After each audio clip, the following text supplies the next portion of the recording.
Hi, everyone. I'm John Collins. Thanks again for being here for today's session. I hope the rest of your morning and afternoon have been excellent, hope have been informative, and hopefully this is not a disappointment because I know there's been a lot of excellent content today and excellent speakers. And so the thing that I'm going to focus on right now is sort of the regulatory landscape. And I know that can be really boring. Hopefully I will not make it very boring for you. But we're going to talk specifically about stablecoins. Obviously, over the past several years, stablecoins have been the topic du jour. You can say sexy, hot topic in the cryptocurrency space. And seemingly every week there is a new stablecoin project or token that is launched. And so we're going to talk a bit about the context for that, maybe the market itself. Although I know many of the people who are likely watching this right now are very familiar with the market. So we won't spend too much. Don't worry, I won't explain to you how blockchain works because I'm sure many of you know that. And I usually need 2 drinks at least to start talking about that. But we'll go ahead and get started. Quickly, I can give you a little bit of background about me. I'm a partner at FS Vector, which is an advisory firm based in Washington, D.C. I will talk a bit about Vector in a second. But prior to my time at FS Vector, I was Vice President of International Policy at the Bankers Association for Finance and Trade.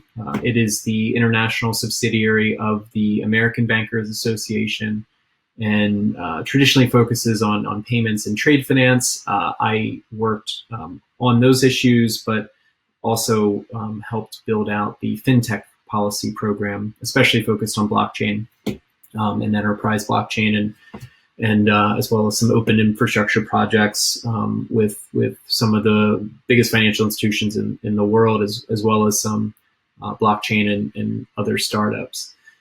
Prior to that, I was head of policy at Coinbase, which I think many of you know, and I was an early employee there back when I think there was about 50 people at the company. So saw a lot in the early days around some of these policy issues. And prior to that, where I really got on the other side of the coin, not to make a dumb crypto joke, was senior professional staff for the U.S. Senate Homeland Security and Governmental Affairs Committee, where I focused on a number of different things over my years there. But one of the biggest projects I did, and the last project, was around cryptocurrency, virtual currencies, as we called it. And nobody was really talking about blockchain or underlying technology necessarily. It was pretty much all Bitcoin at the time. As well as XRP and some other tokens and digital assets, although that was also a term that we did not use at the time. And certainly there was not the idea or implementation of stablecoins, which again is the topic we'll be talking about today. FS Vector, just very quickly, so you get a sense of kind of where I'm coming from today.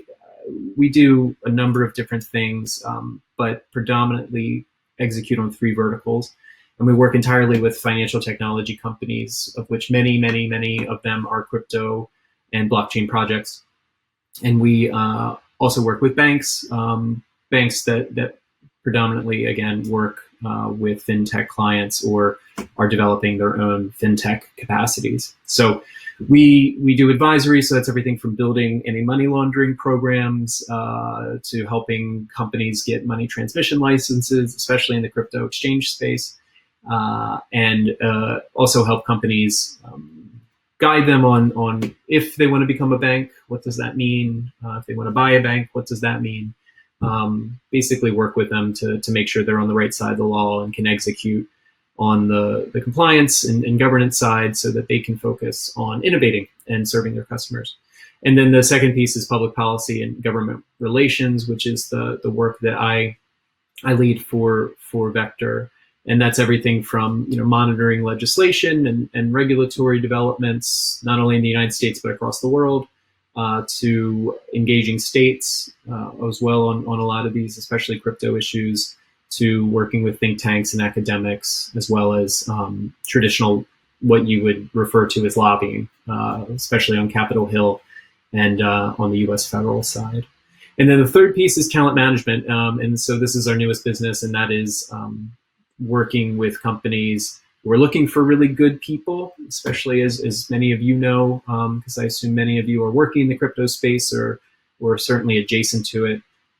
They are good people are sometimes hard to find, and folks with really good expertise can be hard to find. So we help companies find those people, and we help people that want to find good companies, match them to those companies. So that is FS Vector. I'll talk now quickly about the cryptocurrency market. Again, I think many of you are very aware of the market, but I have this slide as much to set context, but also to bring attention to a report that just came out yesterday, I believe, or at least earlier this week, from the United Kingdom Financial Conduct Authority, which is the financial regulator for the United Kingdom.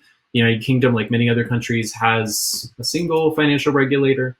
The United States, we do not, which I'm sure we'll talk about in a bit. But they came out with essentially a consumer sentiment report on the cryptocurrency market, and had some interesting findings. So you may not have seen it because it's new, so I'll just go quickly over it because it feeds into, I think, some of the conversation we're going to have about stablecoins and how regulators specifically are viewing them. So 75% of consumers who own cryptocurrencies hold under 1,000 British pounds of it. Knowledge seems pretty high amongst cryptocurrency owners. That's probably not surprising to many of you. Many of them actually do understand the risks, the volatility, and other risks that may come with holding or trading digital assets.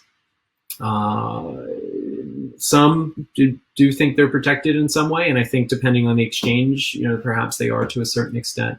But that is obviously a minority. So surprising, perhaps, that people are as aware as they are about some of the potential risks. The most popular reason for buying cryptocurrencies, a gamble that could make or lose money. I don't think that'll be surprising either. Again, and we're going to talk quite a bit about this because especially in the history of stablecoins, the exchanges are the really predominant market players, both in terms of revenue and employees and other market power. Cryptocurrency exchanges are, again, a key market participant, as I just said. And interestingly, most UK customers use non-UK based exchanges. Perhaps that's interesting or novel to you, but perhaps not, because I think we all know that much of the trading volume is happening not outside just the UK, but outside the United States as well. And then, interestingly, cryptocurrency owners and advertising, 45% have seen a cryptocurrency-related advertisement and made their purchase more likely, and 16% of current or previous cryptocurrency owners were influenced by an advertisement. So, for whatever that is worth, but I invite you to check out the UK FCA website for the more complete report. There's a lot of interesting findings that will likely be of interest to this crowd. I want to talk now about sort of stablecoin development. And again, we're going to start from scratch, but I think move quickly into some more advanced topics or potentially advanced topics. But obviously, the genesis for stablecoins really started with a need for a stable store of value to facilitate trading between exchanges. So sort of an arbitrage play to an extent. If you were exchanging various tokens in and out of exchanges themselves, or again, specifically exchanges, and especially with the rise of crypto-to-crypto exchanges, it was nice to be able to have a stable store of value that you could hold when a digital dollar wallet or some other fiat wallet was not available to you on the exchange. You could store it there and be able to make your next trade without potentially losing money. Tether, obviously, really kind of the first generation, really brought about by the trading demand, and now with this, let's just call it next generation projects, which we'll talk about some specific ones in a second. Obviously, trading, big piece of it, especially the ones that you're seeing developed out of exchanges and consortia of exchanges, but also now payments with the Libra project. And I should say that I do advise Novi, which is the Libra wallet that's being developed by Facebook and being built on the Libra network. So just a disclosure there. But also now wealth and market dominance for especially exchanges, revenue, obviously, for some of those projects, as well as cross-border remittances, which you see a certain amount of, especially in countries where there may be capital controls and a desire to get capital out of countries where doing it via fiat could be extraordinarily difficult, if not dangerous. So I know the topic or the title of this, which I did not come up with, but I'm fine with, is U.S. regulations for stablecoins, doom or bloom. Many of you probably played Doom. If you're in cryptocurrency, I assume the Venn diagram of gamers to cryptocurrency owners is nearly a complete circle. And then obviously a bloom, a rose. So is it doom or bloom? To be honest with you, I think it's more of a boom. I know that's a little bit of a lame joke, but truly, right? I mean, the number of projects has obviously exploded over the past 2 years, and so the market is obviously responding to a need. There is an enormous amount of competition and competitive pressure happening in the marketplace, and regulators are really trying to keep up. They're trying to keep up with these developments, and I think they've gotten pretty good over the past number of years. 10 years really now since the Bitcoin project, plus 10 years plus since the Bitcoin white paper was released. It has always been dynamic. For many of you who have been in the space for 2 years or 3 years, you are now veterans, right? It is a dynamic space, and I think regulators have gotten better at keeping up to a certain extent. So, in terms of the market, again, this is only a month, so I didn't track it over the course of several years. But you can see there's a number of projects there. Hopefully it's large enough that you can see some of the individual ones, although as you go down, it will be increasingly difficult to identify the lower ones, because I think the story here is obviously Tether, which truly dominates the market. Paxos, you can see, which is the yellow line. USD coin is sort of the dark blue underneath that, and you can see Gemini reflected further down. So enormous market cap and volume, but obviously really dominated by one player, with a few trying to make some headway. Again, the stablecoin market cap just fairly recently, a month ago, 2 months ago now. It's tough to keep track of time nowadays. The stablecoin market cap just surpassed $10 billion for the first time. So really enormous volume, enormous and very fast pace with the development of that volume.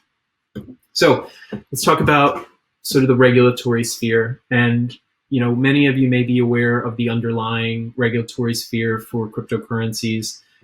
If you are, great, you probably will know some of this, but for those who don't, I'm going to very quickly give you the history, and by very quickly, I'm very quickly going to, as well as sort of what the basics are, because it does feed into how regulators are viewing, and in some cases now treating, stablecoins. And may give us an indication of where things will go from here. So obviously, as price increased with cryptocurrencies and that market increased, the number of users increased, the amount of focus increases amongst regulators. This is not a unique aspect of the cryptocurrency industry. You see this in every industry, but obviously that's occurring.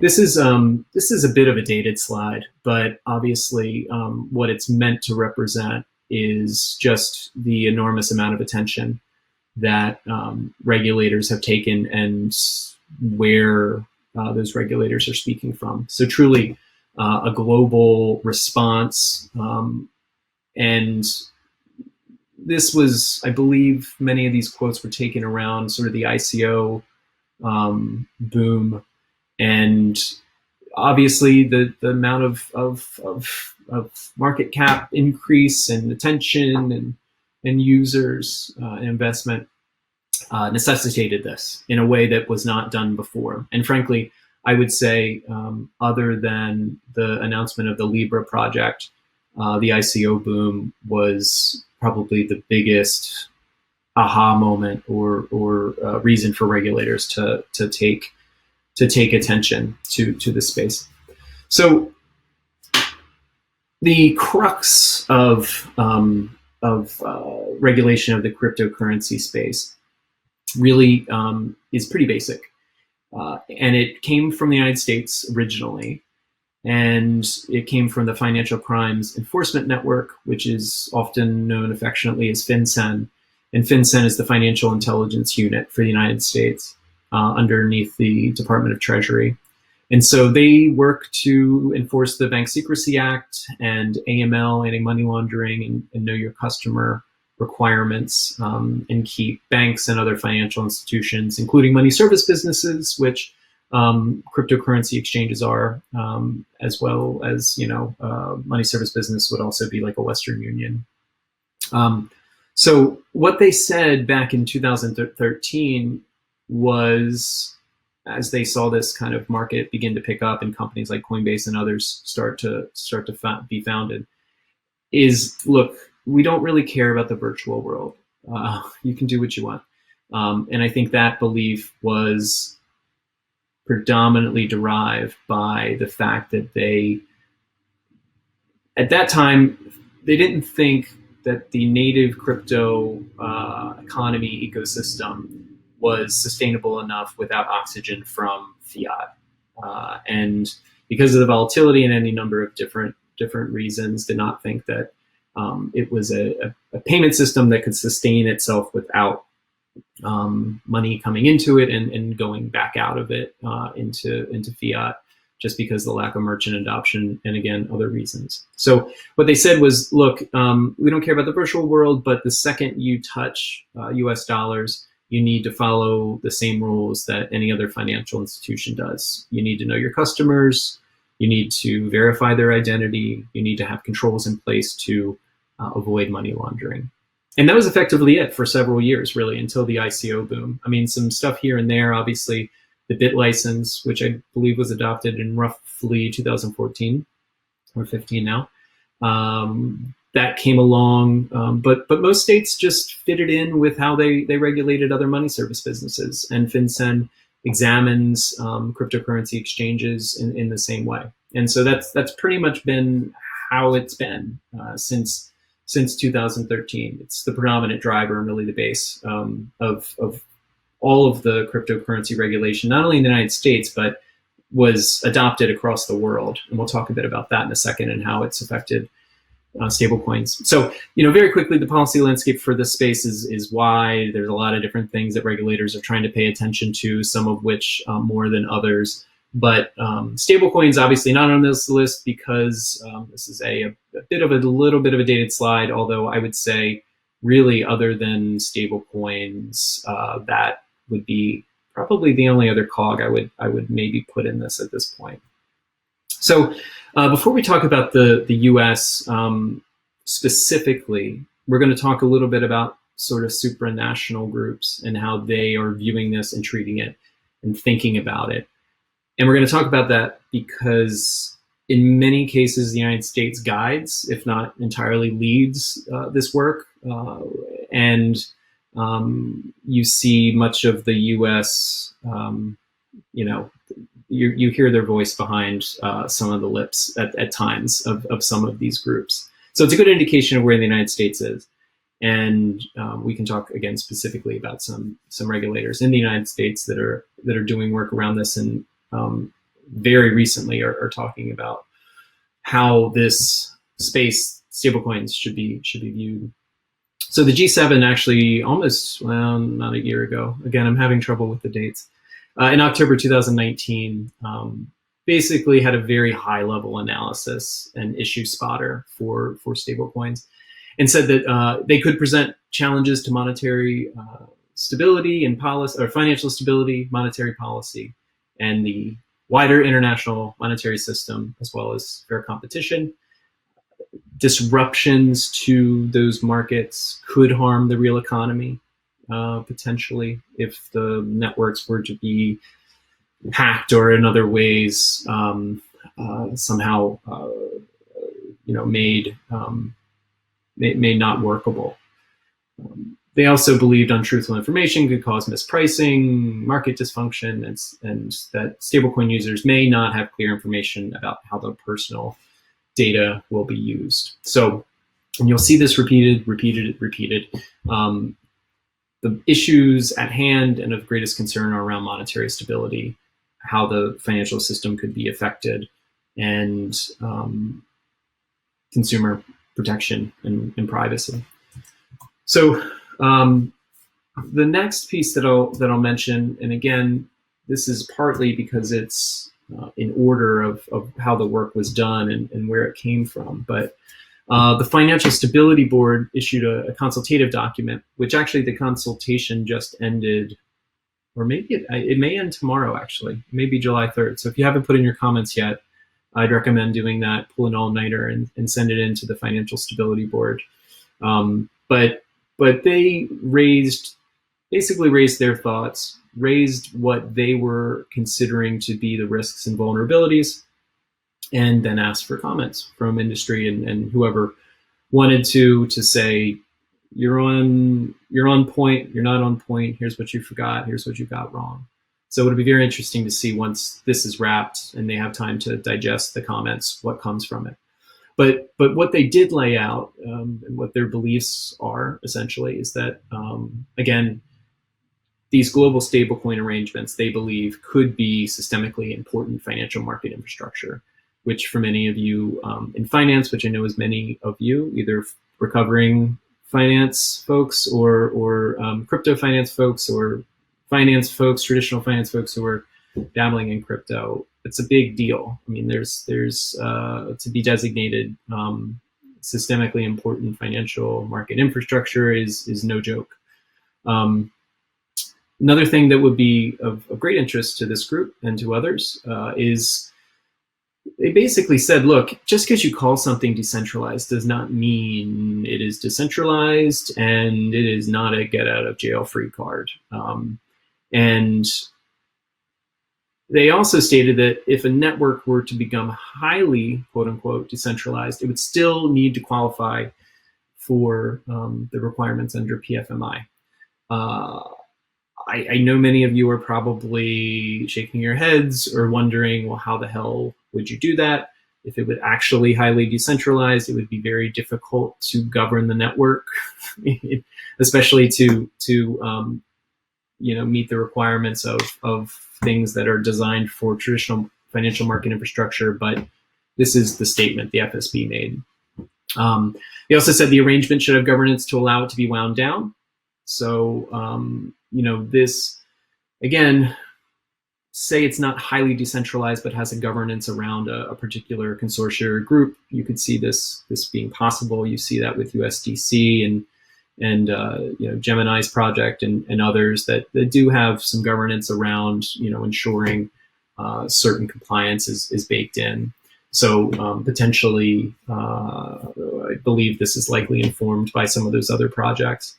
And another thing around more cybersecurity, which does not get a great deal of attention from regulators, to be honest. There hasn't been a great deal of focus on the underlying networks and the validator nodes and cybersecurity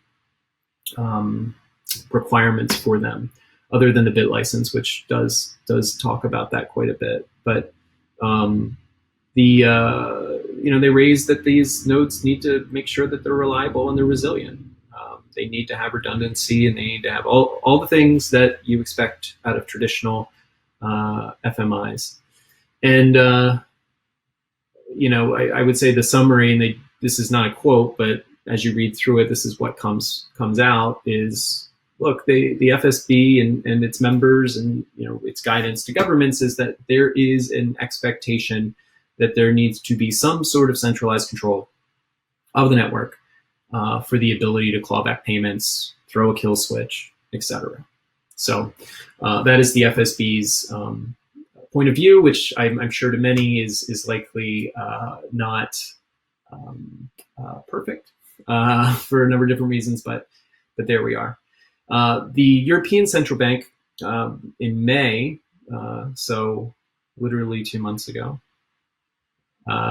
they came out also with a report, their perspective on global stablecoins. Again, you're going to see a lot of repeats here, and I won't necessarily go through all of them, but their recommendation, what they said is like, look, there needs to be a regulatory framework put in place before these arrangements are allowed to operate.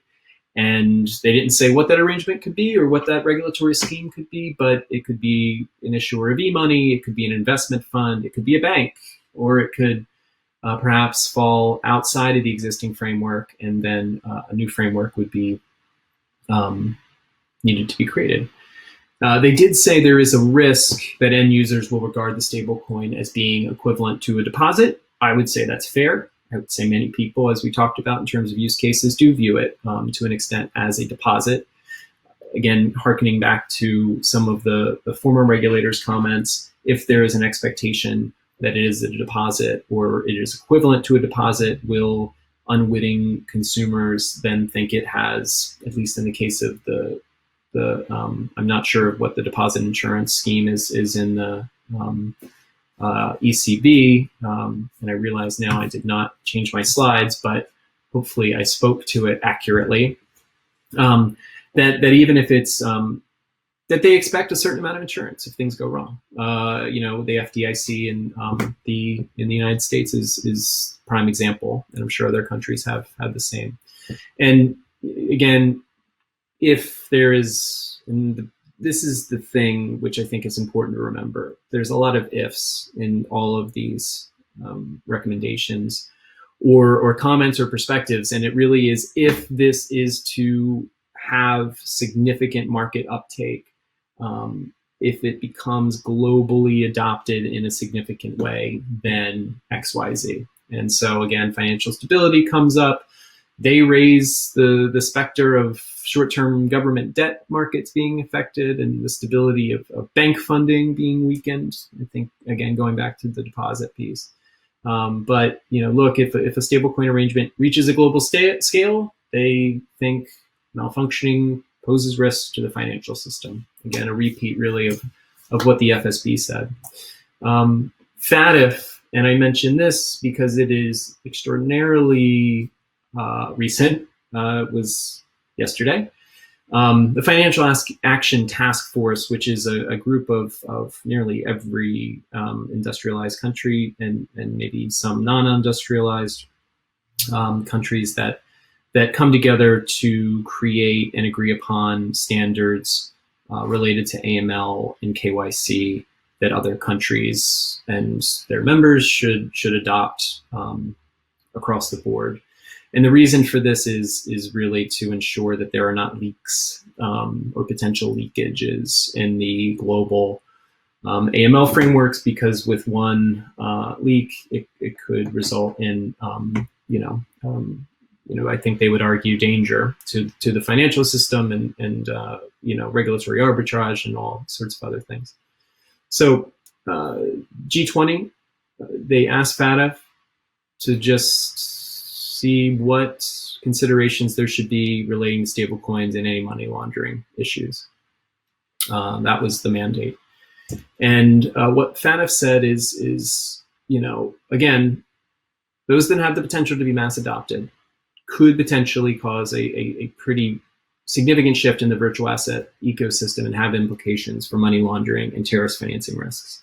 And this statement is important because, going back to how I started this conversation, stablecoins change the original belief that on-ramps and off-ramps were adequate protection from risks that virtual currencies, assets, whatever term of art you want to use, could present to the financial system for money laundering and terrorist financing. And that is because, again, they're a stable store of value. So once you get in the system, you don't necessarily have to get out. And so that changes the idea that oxygen is needed to be pumped in to these cryptocurrency networks because of the volatility, because of the lack of adoption from commercial entities for payments, which is something that obviously many of you pay bills or attempt to pay bills and your rent with cryptocurrencies, but for the most part, it really obviously has not been adopted. So what the report from FATF confirms is look, everything we said before about virtual assets applies to stablecoins, which makes sense because every place you can get a stablecoin is following those requirements already, and they don't think any amendments are needed. But interestingly enough, in about 2 weeks, there is the full report on stablecoins is expected, and I understand it is in about 2 weeks. So that'll be something to watch out for, and could present some more discrete issues around how FATF is fully thinking about it. Now I'll talk, specifically about NYDFS and then another piece. So, but before I get to that, and this perhaps isn't an interesting answer to the doom or bloom question or boom question, but I mention all of those supranational groups and even the ECB in Europe because that is essentially where people are at now. They're waiting to see how things develop, if there's mass adoption, and they think that what we've got in place works currently. So that's the way things are. But there are some interesting developments fairly recently, although this one is not. But DFS 2 years ago, announced that both Paxos and Gemini, they approved their price stable cryptocurrency, which many of you know and likely use today, and that was a big deal. And that really, especially from the New York Department of Financial Services, which again was the first state to come out with a specific license regime targeting the cryptocurrency industry, where other states shoehorned it or interpreted their current laws to be able to cover it. It was not viewed very favorably by the cryptocurrency industry, to say the least. And even DFS recently, maybe a week or two ago, announced some new policies, some new FAQs. They have recognized that the process is slow and it can be very costly and expensive and resource intensive for companies, especially small ones. And so rolled out a number of different policies around that to make it easier. And I'm happy to share. I'll provide my email at the end as well as my Twitter handle. Feel free to reach out to me, and I'm happy to explain more of that and provide some background. But this was really, a big deal at the time, and really was a stamp of approval from a very difficult regulator that just does not give out permission easily. And then again, very, very, very recently, we have a new comptroller of the currency. The Office of the Comptroller of the Currency is the primary bank regulator in the United States. They examine the banks and grant bank charters.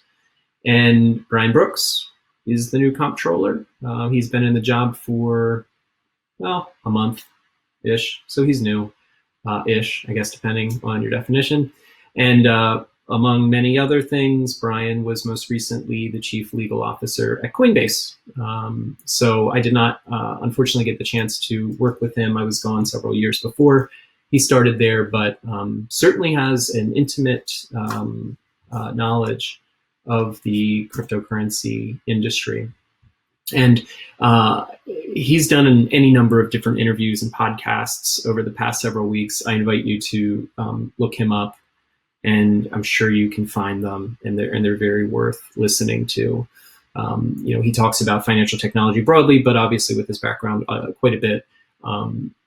about this industry and with a great deal of familiarity and a pretty forward-looking view. And recently in an interview with CoinDesk, he actually did touch on stablecoins specifically. And, he is supporting a broader idea of allowing banks and giving them the tools and guidance and frankly, regulatory clarity to custody digital assets.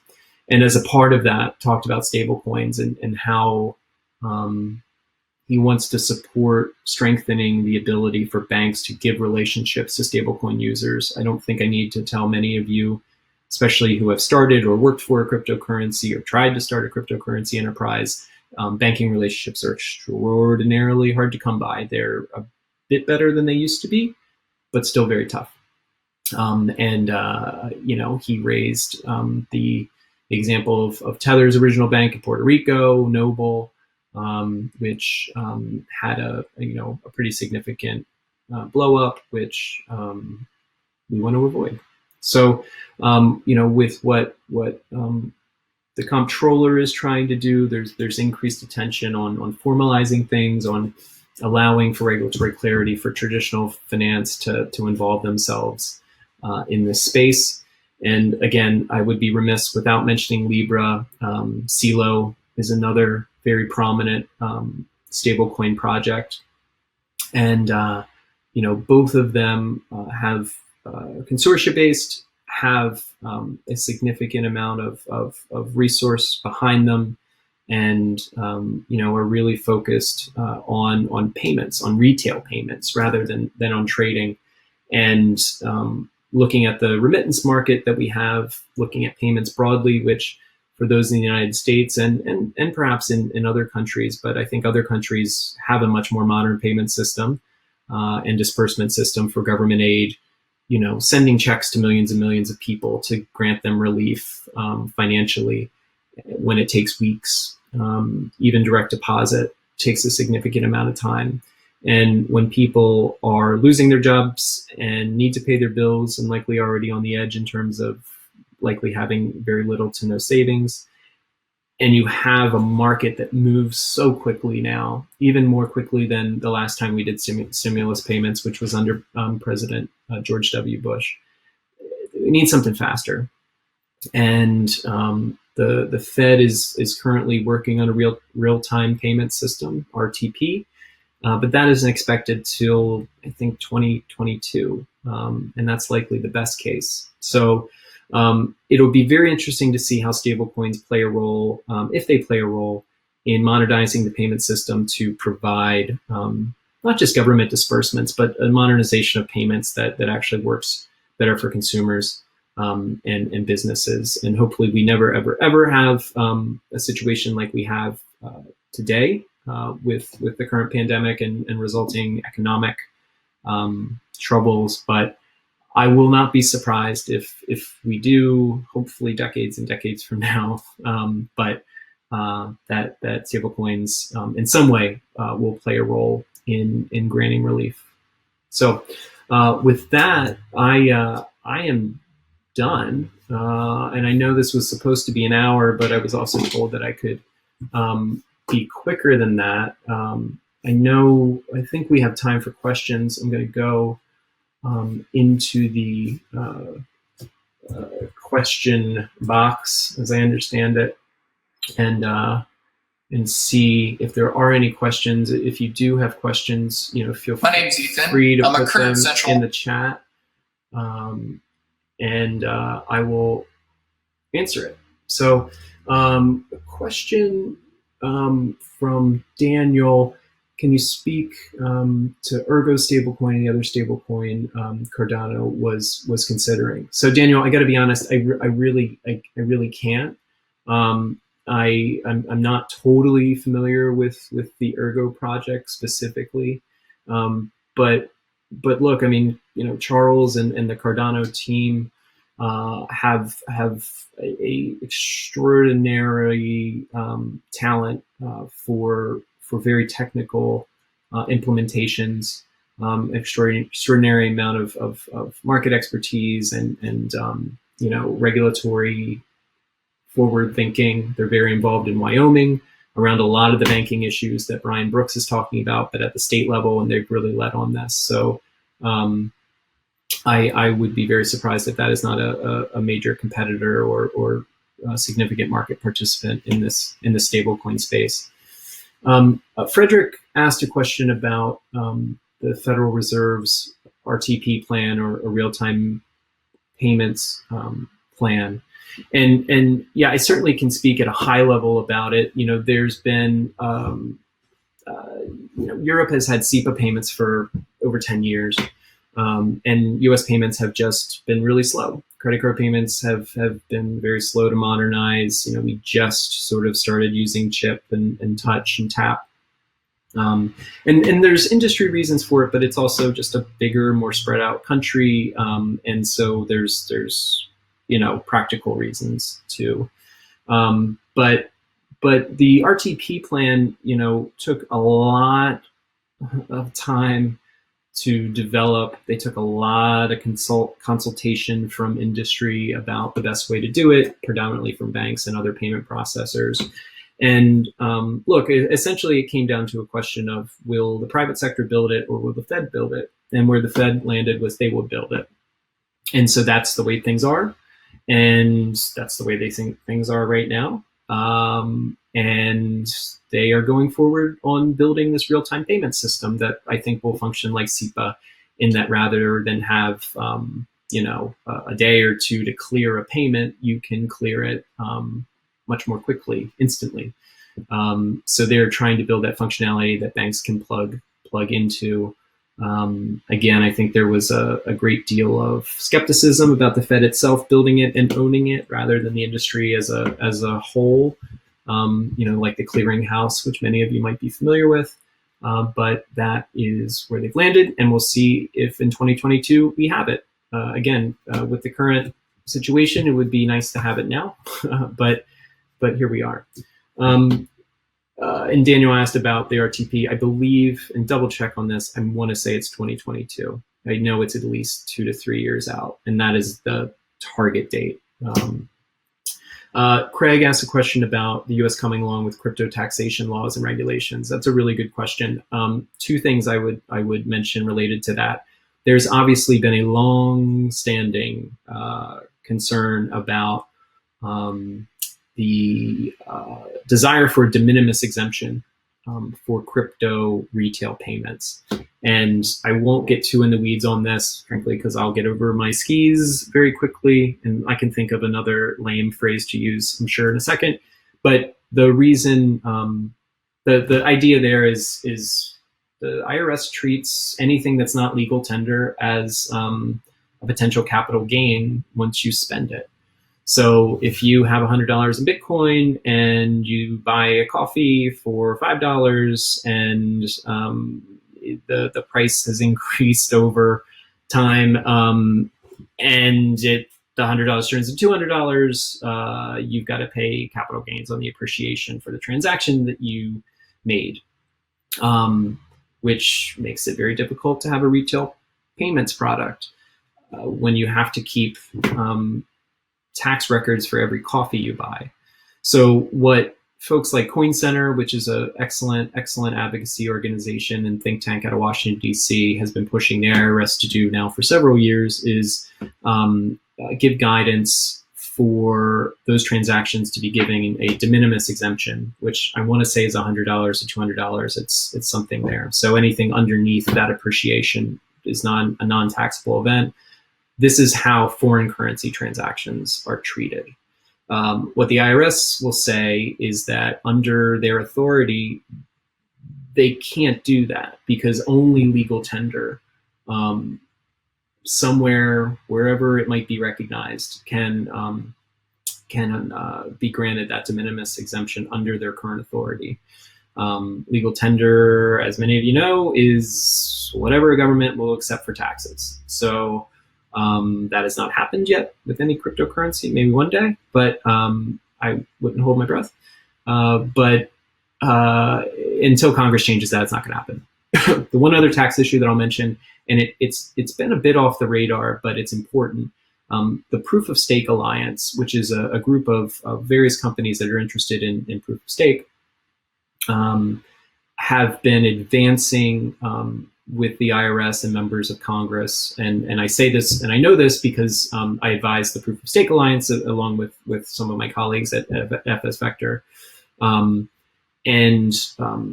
What they're arguing right now, what the IRS is saying is, look, when you are given a staking reward, that's a taxable event. What POSA and other staking interested parties are saying is like, look, that doesn't make any sense. Think about, you're a farmer and you're harvesting corn. You are not taxed once you harvest the corn, you're taxed once you sell it. So the taxable event should be on any capital gains perhaps you make when you sell your staking reward on an exchange. And those conversations are going very, very, very well and productively. And so hopefully that is something that's cleared up.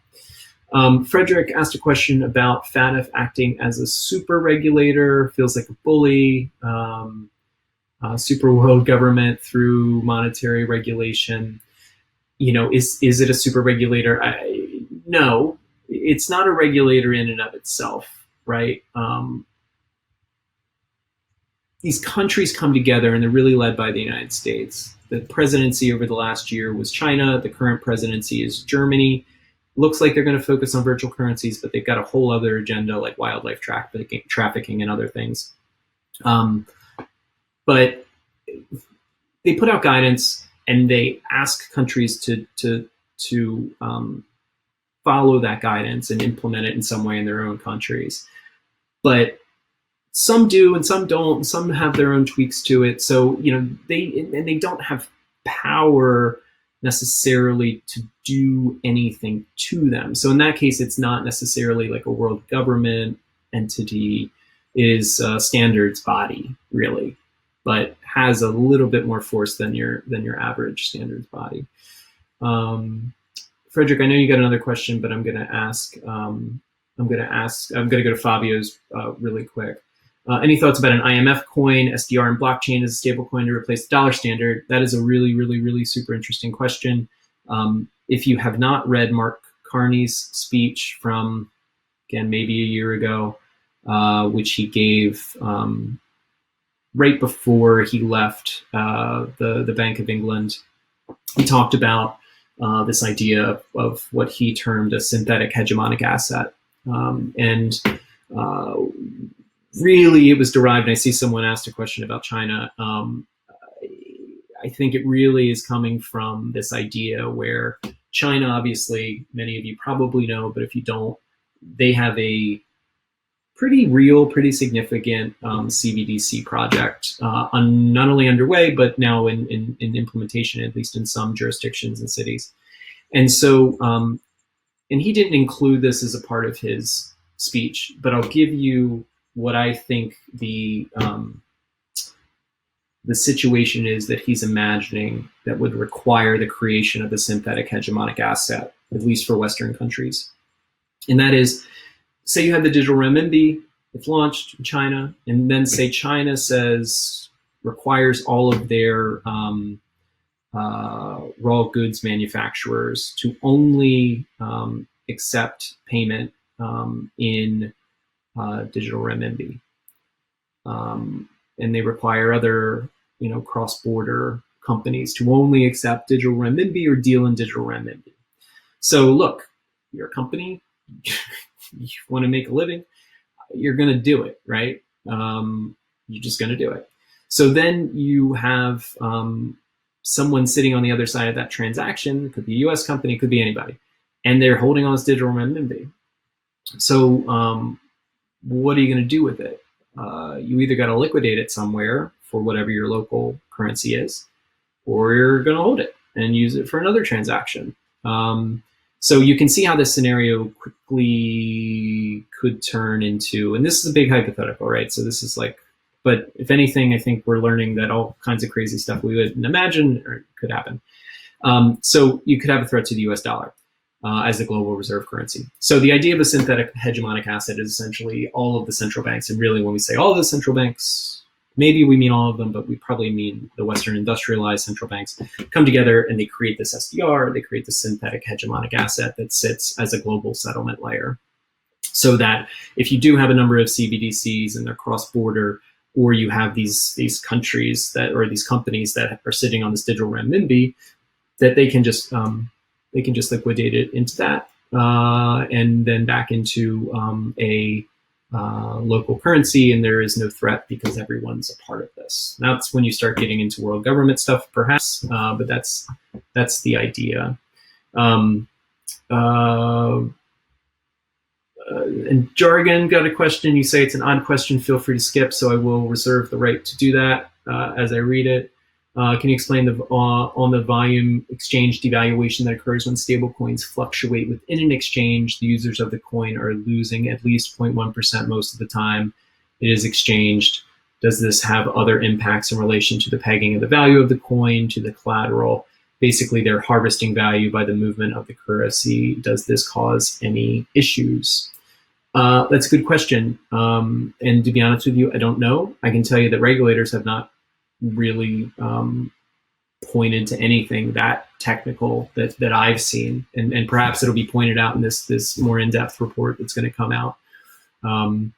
But you raise a good point, and I think maybe where this does come into play, and not specifically that, is around the governance and who's running these things and what accountability they have and what protections they're putting in place.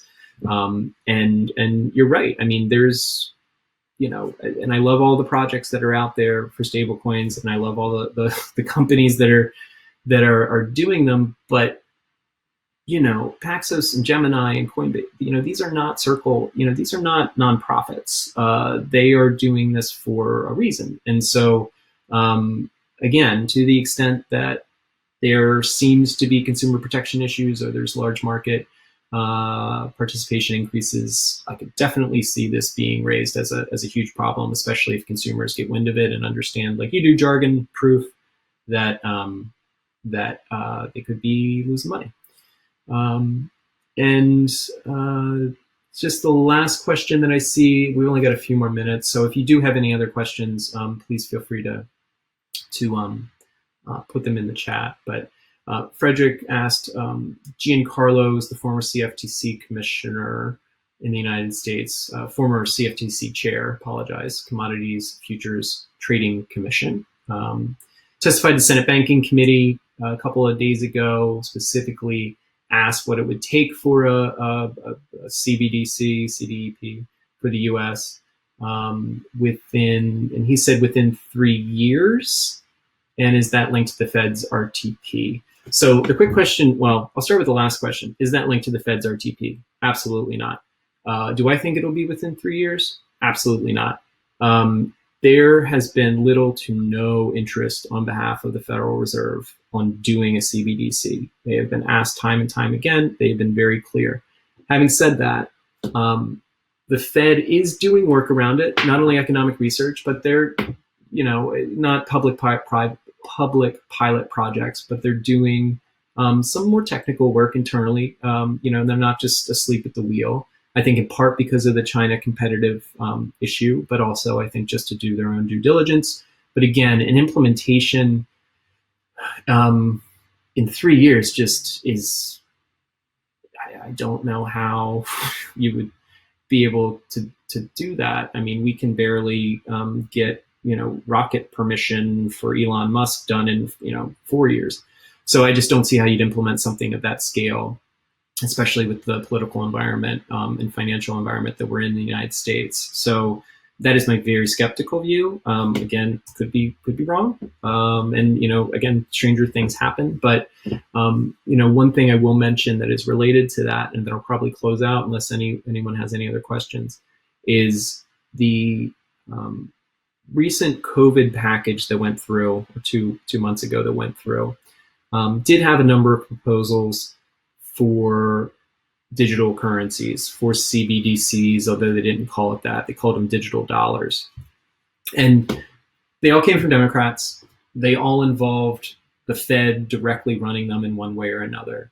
This is, for those not familiar, this is an old Democrat Party position and belief that people should have better access to financial services. And one way we could do that is providing them accounts directly at the Federal Reserve and they can access them via the post office. So, essentially nationalized banking. And I'm a Democrat. I'm not going to offer my personal opinion on it or not, but that's kind of the belief.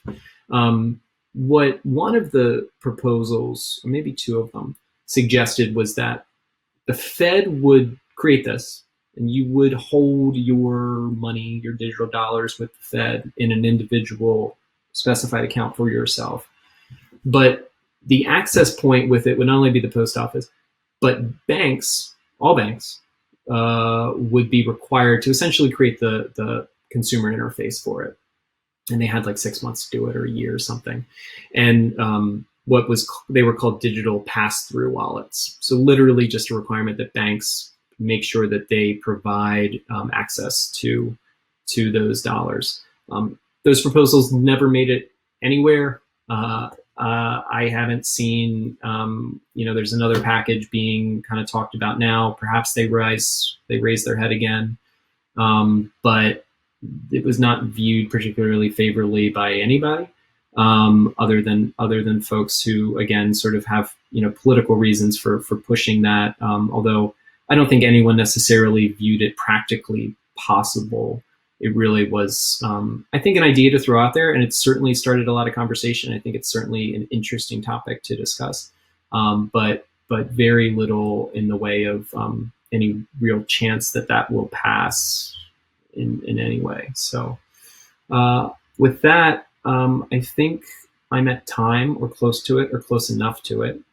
So I just want to thank everyone for paying attention to this. I hope it was useful. I hope it was interesting. If you do have any further questions about this or any other subject that we talked about, please feel free to email me. My email is up there, as well as you can follow me on Twitter, where I post mostly dumb stuff, but occasionally some interesting crypto stuff and blockchain stuff. And again, if you or your organization, I will do my quick pitch for FS Vector. If you ever have any needs in the compliance or regulatory or government affairs space, please feel free to reach out. Always happy to talk to folks who want to play a role in the public policy sector with this space. So thank you very much. I hope you enjoy the rest of the programming, and have a nice weekend, 4th of July if you're in the United States, or otherwise celebrating. Thanks so much.